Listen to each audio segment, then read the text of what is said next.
We are Steve and Jill. Together, we've been buying and reselling land since the 90s. Our data-centric approach leaves our buyers asking, how can you sell it so cheap? Here on the Land Academy Show, We answer that and more. Steve and Jill here. hello. Welcome to the Land Academy Show, entertaining land investment talk. I'm Stephen Jack Pusella. And I'm Jill DeWitt, broadcasting from the country music capital of the planet. A couple days after Loretta Lynn passed, too. I know. We'll check that out tonight. Yeah, we're in Nashville, in case you weren't sure. Today, Jill and I talk about, well, we've started this land investing from the road Monday. And so this is land investing from the road update number 4.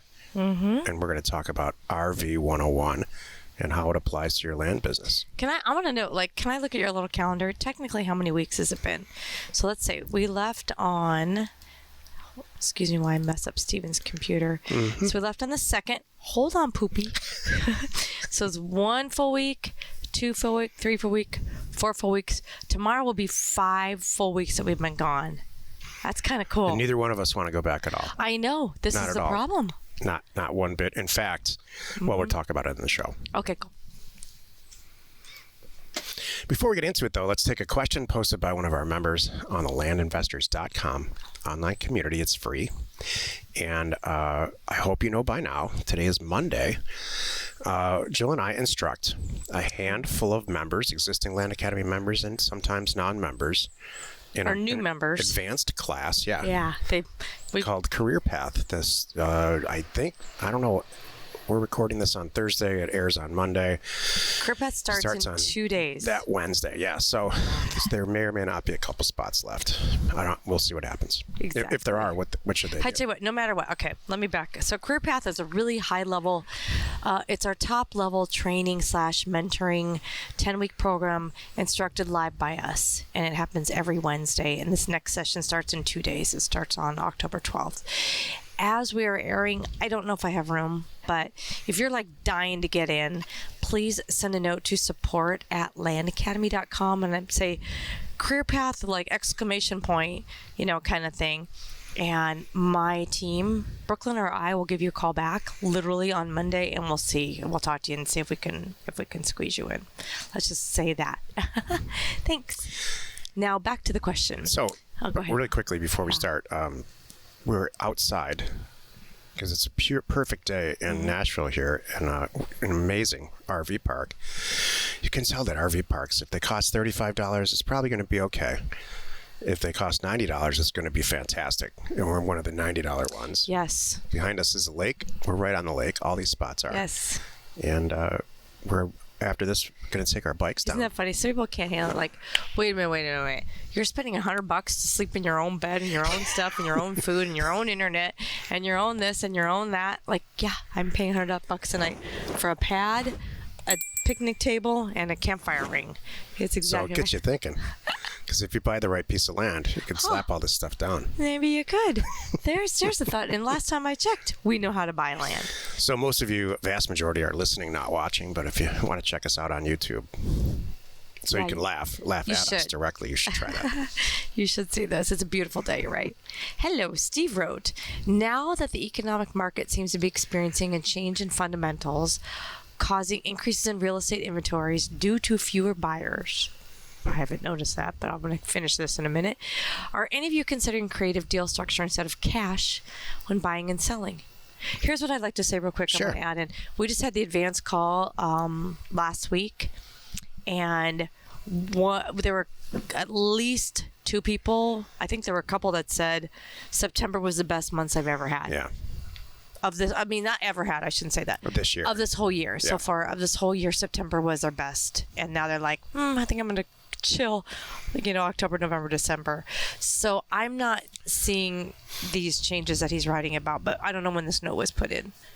So one of my jobs that I've given myself, or roles in Land Academy, is to track news, and specifically real estate news. So Steve, I know exactly what you're talking about. And if you're in the group in Land Academy, we hold a Thursday call every single afternoon, and part of that is me talking about news events. So yeah, I agree with you, Steve.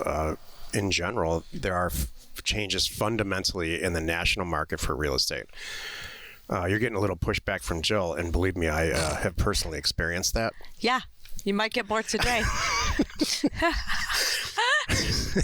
Because she's not seeing it in our land business, and all the reports that we're getting from our Land Academy members are, this is great. And I actually agree with her, and somewhat agree with you. And there's no denying it. The housing market on a national basis is slowing down, and we talk about that every week. So what does that mean to us, which is what I think you're asking? Or should we be creatively, looking at transactions creatively instead of just the age-old way of literally buying it and then literally reselling it? And I think the answer is hell no. There's deal funding. Our group is packed full of people who will fund your deals. And I think what you're talking about is probably the current definition of wholesaling, where you lock a property up, you resell it to somebody, you take $10,000 out of the deal, or you get seller financing. Let's say you convince the seller to sell it on terms, then you go mark it up and sell it and resell it. And Jill and I have long been vocally against these situations. Can they work? Yeah. Mm-hmm. There's just an air of getting away with something, or you're starting toward down that path of taking a fee out of a deal instead of being an actual investor where you and maybe a funding partner get together as investors, buy a piece of property, and then resell it because it's a smoking deal. Do you know what it is for me? And this is one of the reasons I'm with you. Oh, you mean with me? Yeah, like in life. Like biblically? Yes. Okay. Yes. One of the reasons that we're a good couple and we connect is what you're talking about and taking the triage in the middle and blah. I just... Sorry. I just don't want to work that hard. It's a lot more work. Yeah. Could you imagine? Just buy the property. Like, I hear you. Like, what if I get the guy? Because I know people that do this. I'm buying it on terms. I'm selling it on terms. I get $29 in the middle of these payments. Isn't this the greatest thing? I'm going to work up to 100 people at $29. Look how great I have $3,000 a month that I get. And I sit back and I'm like, okay, now then it comes to when you really, if anybody's really doing that, you know what I'm talking about. Then it comes down to, let's talk truth time. How hard are you working? They'll be like, oh my goodness, you wouldn't believe how much hand holding I have to take. And every month there's, 10% of my people that their credit cards fail and I have to call and get a new credit card on file. And then they're paid, they need to change their days because their paychecks are, they got a new job or fill in the blank.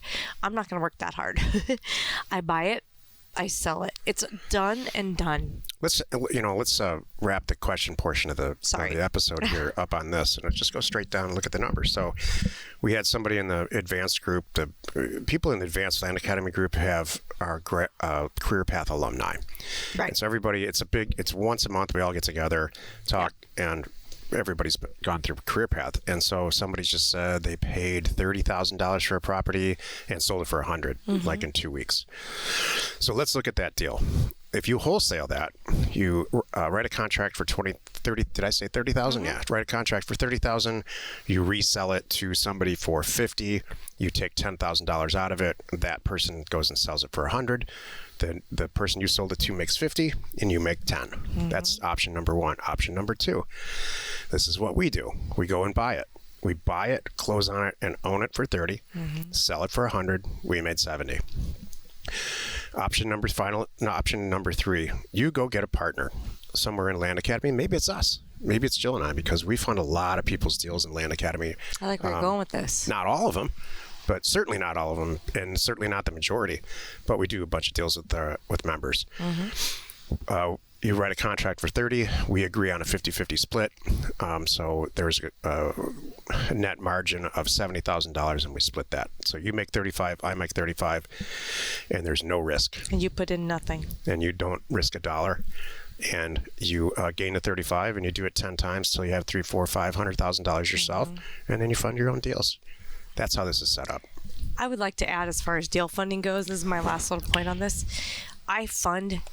We fund every great deal. If it's not great, it's not getting funded. That's the only reason it's not getting funded.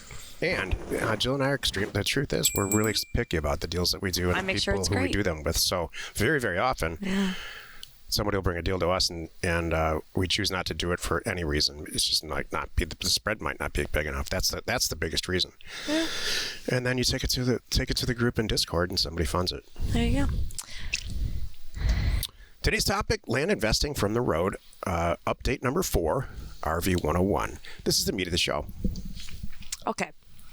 So everybody wants to know, this is like, it's not just you, the listener, it's like everyone in our travels and even our friends. Like I said, we've been gone now 5 weeks, and people are like, are you coming back? And we're like, I don't know. When are you coming back? I can't tell you. I'm not sure. I'm like, we're having so much fun, and we're in a little rig. We're in a 24-footer, by the way. So this is to answer questions for not only you, but for the thing is too, like people we meet on our travels. They're like, what do you mean you've been gone this long? And so many people are working remote anyway. Even if you don't do what we do, you're a remote person, or have the capability of doing that. You have to take a step back and look at your life, and maybe you could do this. So what I want to talk about today is, I'm sorry, I was looking for the topic. What'd you call it? RV 101. Yeah, you called it, RV 101. So it's like, okay, how can I do this and be in an RV from the road? So I wrote a couple things down here. Number 1, I want you to think about and test, by the way, how much driving you and your spouse want to do each day. This is good because this is real stuff. My answer is 0. I don't know. You want to drive 10 hours a day or none. And I'm like, right. And that's not the same for me. So this is why I'm bringing this up. You need to think about you and who's with you, because if you're happy, guess what? Somebody else isn't. And then guess what? Now you're not happy. Nobody's happy. That was my number 1 thing on this list. RV 101 is I know what you're getting at. Well, you better get along with the person you're RVing with. No, it's not even that. No, I'm very specific. It's really not that. It's just how much driving. You guys have to decide what you want to do. And if it's just you, that's even better. No offense. But I'm just saying. But that's really important to consider. You'd rather just be on this whole trip by yourself. You know what's funny? I would have pulled up. That's going to be our next one. Tune in next week when Jill's in one location and Jack's in another, because we split up and then got there and we didn't quite meet up. But that's not a bad idea, because I want to stop at every distillery on the way as we're going through Kentucky, and he's like, nope, we're on a schedule. That's not why. Well, that's not. It's not why I did not want to stop. Okay. Which leads me to one of my points. You need to test this equipment before you get out on the road as much as possible, as much as your work schedule or time commitments or schedule allows. And we did that. Because I'll tell you, there's 2 components. This is RV 101. Mm-hmm. There's 2 components to this. The RV part, which is made by a company, which is a big, huge thing that's put on a drivetrain, and then the actual drivetrain itself. In our case, the RV part is Thor, which I have a lot of good things to say about, and Mercedes. It's called the House. Yeah, the House, and the Mercedes, which is on the chassis or the drivetrain. And we're having some not substantial. We're having engine light related problems with the Mercedes. Largely because we didn't test it locally enough to force these problems quickly and address them when we're still comfortable at our house and we're not, in the middle of the country. I'm going to argue that we did, because we waited a full year. So we did a bunch of trips, but we did not do enough. And so there were some Thor issues that we worked out. All warranty worked out great. And so far on this trip, it's been fantastic.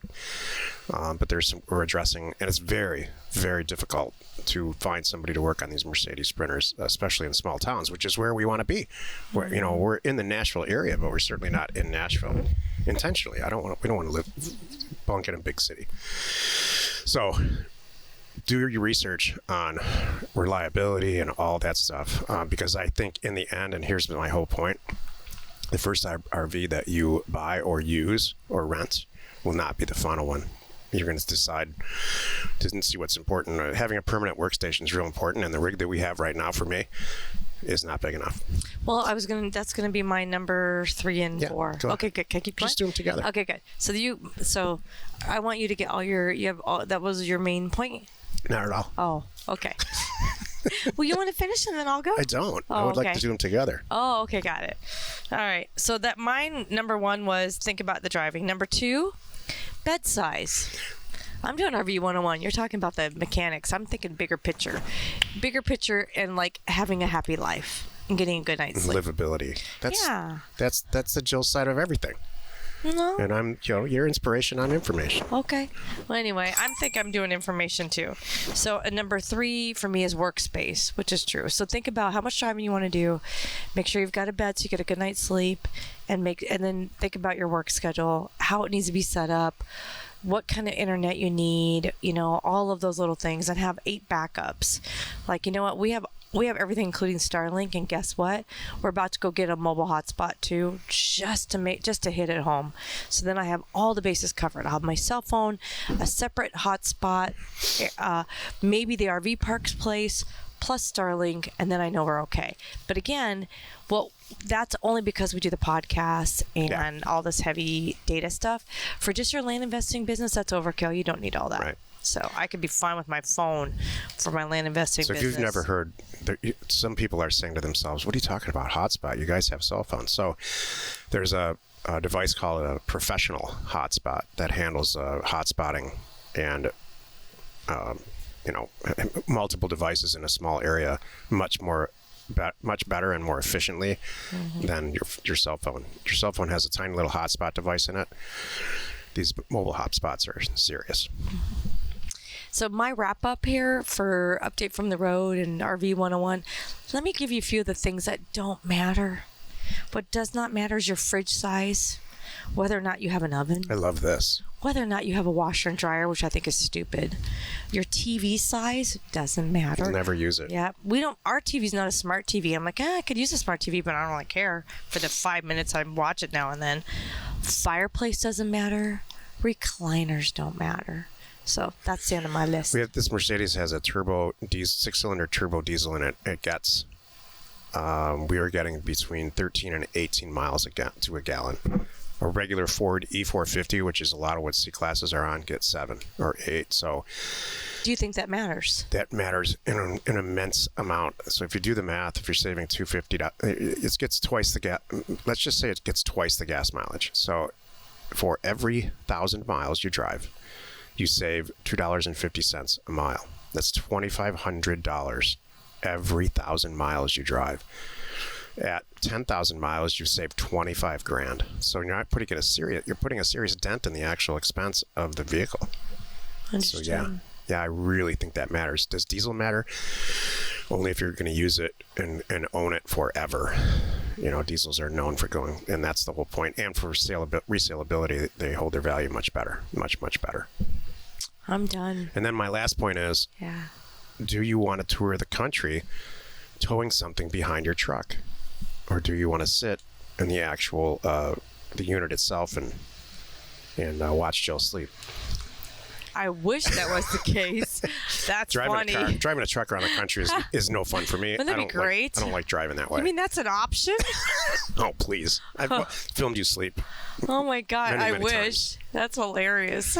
So, for us, we're in the cab people. That's funny. We're not towers.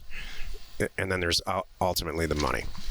So if you tow something, it's way, way cheaper. Tow it, a trailer, a fifth wheel. Cool.